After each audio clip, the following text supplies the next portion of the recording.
And that's probably the most important thing we'd say today. Oh gosh, man. Yeah. And one thing you just clarified beautifully is that great doesn't have to be big. No. And big doesn't mean great. Right. And I think we're so obsessed today. We are. In that to do something great, it has to be big, it has to be bold. When I think about myself, honestly, Ed, and I can say this to you because I think in these sessions and when we spend time together, you've heard my heart.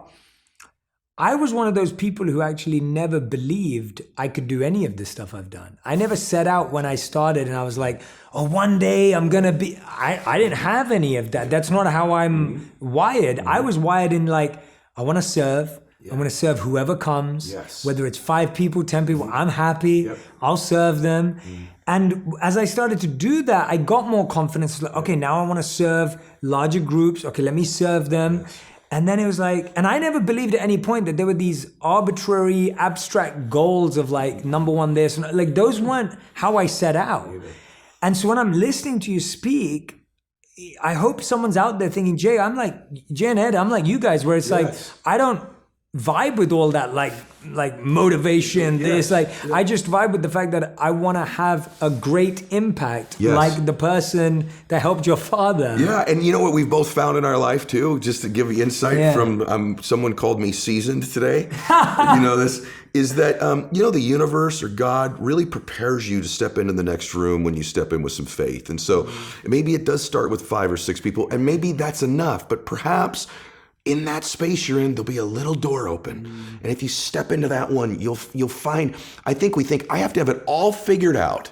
Wozniak's a good buddy of mine who started Apple. They didn't, they were a board company. They didn't know they'd be doing this someday. They stepped into the next space. And one thing I think we also want is an immediate result. And I talk about this in the book, maybe this will be the last little thing I'll share with you, but I went to a birthday party as I was writing the book, and it was for a young boy, and they had a pinata. We've all been to especially live in California, the pinata. And so what they did is they took each of these little guys, they blindfolded them and spun them around, and they're all dizzy and they're swinging and they're not even near the pinata. That's life. A lot of times you feel like, man, I'm blind. I don't even know where I'm swinging right now, but I'm swinging. And so each kid hit the pinata and the candy didn't come out.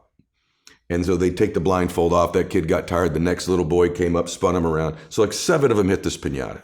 No candy came out. The last boy, the smallest boy, the youngest boy there, they throw the blindfold on him. They spin him around. He's swinging too. That's life. You just sort of swinging, right? They finally point him at the pinata. He hits the pinata just once. Bam. All the candy comes out. And all the kids jump on and celebrate. And I'm watching that and I'm going, now who broke the pinata? Was it the last shot?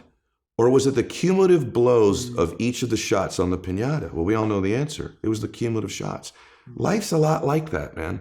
That we're taking shots, but we don't see any physical progress. But every one more we're doing is compound pounding progress. And in life, you have to be willing to buy into what is invisible progress. Most people quit on their dream, quit on their vision before the candy comes out. And what you and I didn't do is quit. We just kept swinging. And eventually the candy comes out. The candy could be your bliss, your joy, your financial success, your notoriety, your contribution. But most people are hitting the pinata of their life and there's no evidence it's working. But the truth is there's a compound pounding effect in life that if you keep hitting your life's pinata, if you'll stick around, there'll be some candy come out.